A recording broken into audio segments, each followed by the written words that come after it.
Saudações, leitores e seguidores do Instituto Liberal. Eu sou o Lucas Berlanza e este é mais um IL Flash, aquele momento da semana em que a gente elenca os 7 artigos que mais impactaram, que mais fizeram sucesso no nosso site oficial e nas nossas redes sociais. E hoje o IL Flash começa com uma análise econômica, que também tem base política, mas é uma análise econômica de autoria do Bernardo Santoro, o efeito bumerangue do tarifaço de Trump.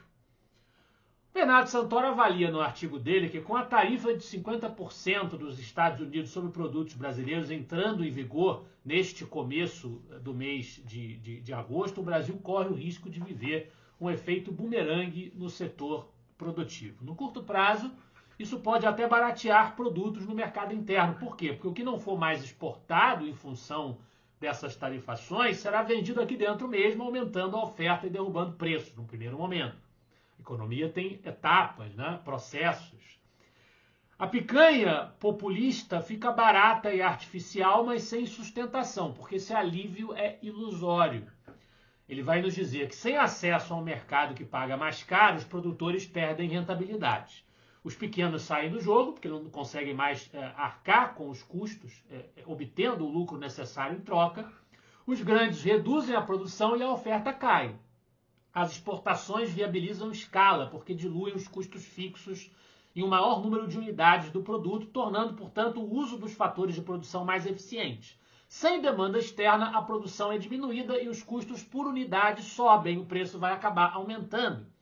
O país empobrece pela redução da produtividade e tudo fica mais caro.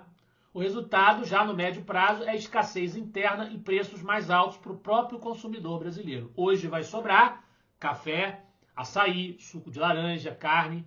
Amanhã vai faltar. E nós temos então um efeito bumerangue do tarifaço para os americanos, uma medida que, ao tentar punir o Brasil economicamente, acaba rebatendo em alguma medida contra os próprios americanos, né, atingindo o abastecimento interno, encarecendo os produtos para o consumidor com uma escassez artificial causada pela tributação.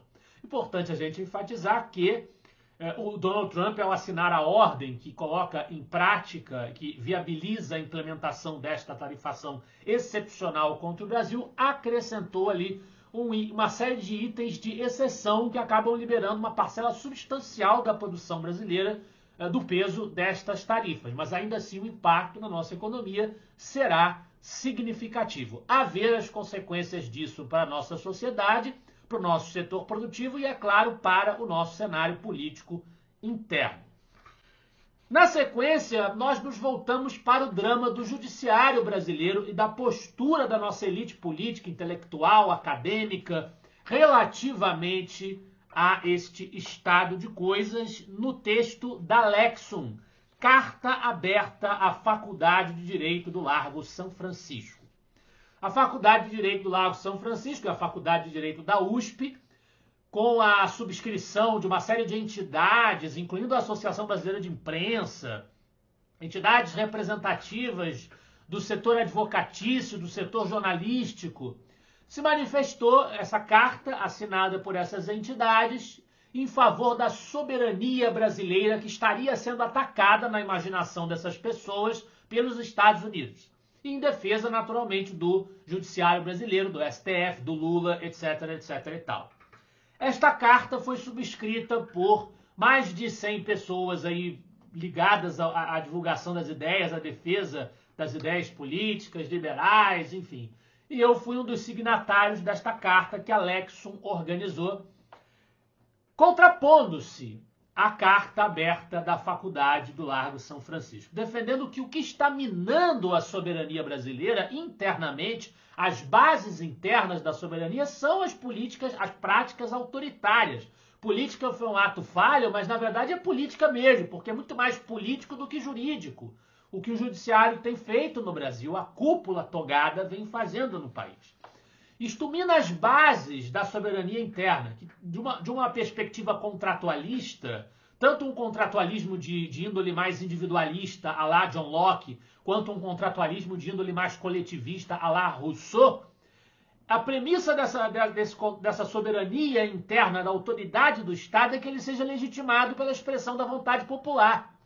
E a expressão da vontade popular está sendo surrupiada na pretensa democracia brasileira quando o judiciário ultrapassa as prerrogativas do poder legislativo. Aí diz a carta que eu tive a honra de assinar que nós, na verdade, não é por causa do Donald Trump, das suas tarifas, das sanções, da lei Magnitsky, da interdição de vistos, que são ações que estão dentro da esfera de abrangência da soberania dos Estados Unidos, a soberania norte-americana. Na verdade, nós, brasileiros, deixamos de ser plenamente soberanos, pelo menos desde 2019, o fatídico ano da oficialização dos inquéritos de ofício, que se iniciaram não contra algum político arrebatador de paixões, mas contra meios de comunicação indesejados, além das prisões à margem do devido processo legal e de todos os abusos correlatos. Em sua miopia, os signatários da Carta da USP preferem não enxergar que nós só tornaremos a ser soberanos se e quando retomarmos o primado da Constituição e das leis, em detrimento dos caprichos dos detentores do poder.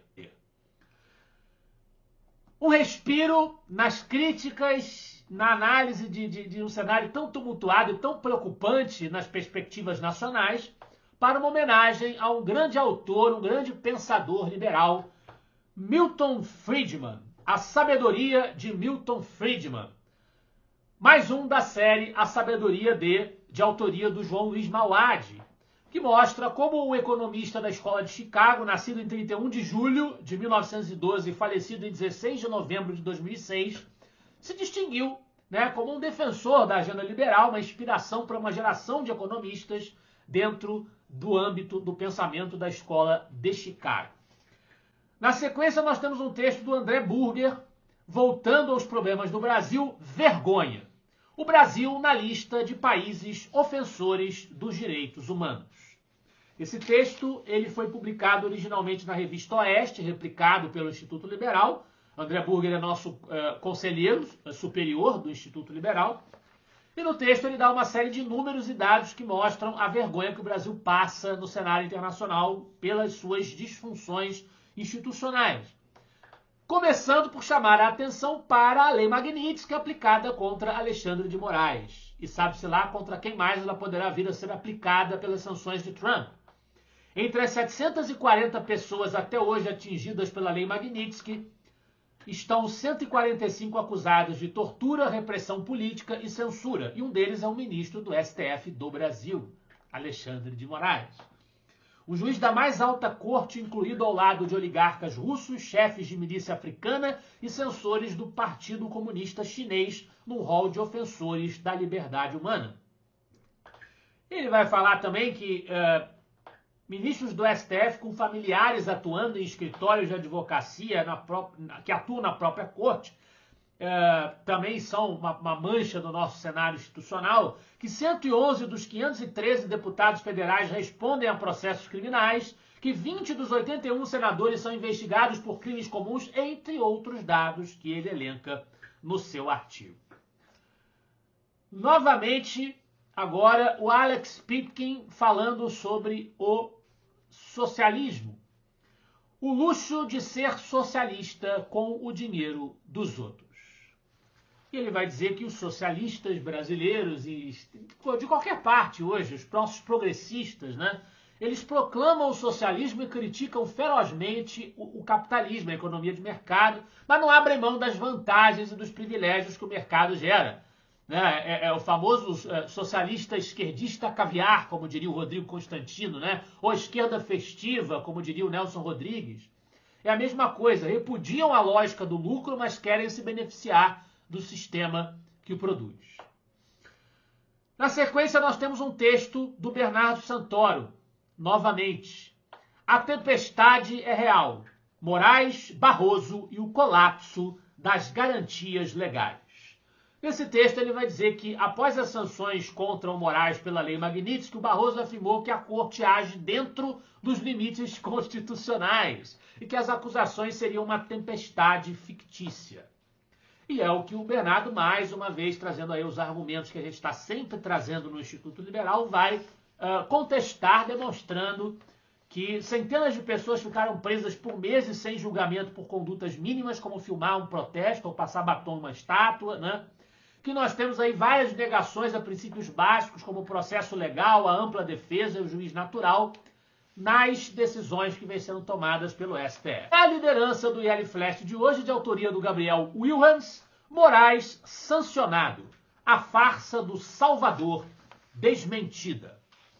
Que é mais um artigo repercutindo aí essa sanção imposta ao ministro Alexandre de Moraes. Kaja Kallas, um pedido para que a União Europeia imponha sanções do mesmo teor ao Alexandre de Moraes. É claro que não tem nenhuma garantia de que isso vai acontecer, mas essa sinalização demonstra que a reputação autoritária do ministro do STF no âmbito internacional não se restringe apenas a Donald Trump ou os Estados Unidos, né?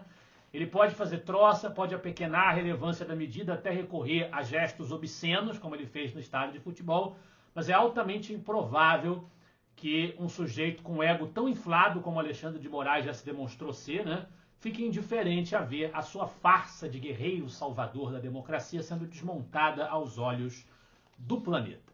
Esse foi o IL Flash de hoje. Eu espero que vocês gostem dos artigos e dos debates proporcionados pelo Instituto Liberal. Semana que vem estaremos de volta. Afinal de contas, para nós, você é a parte mais importante da sociedade.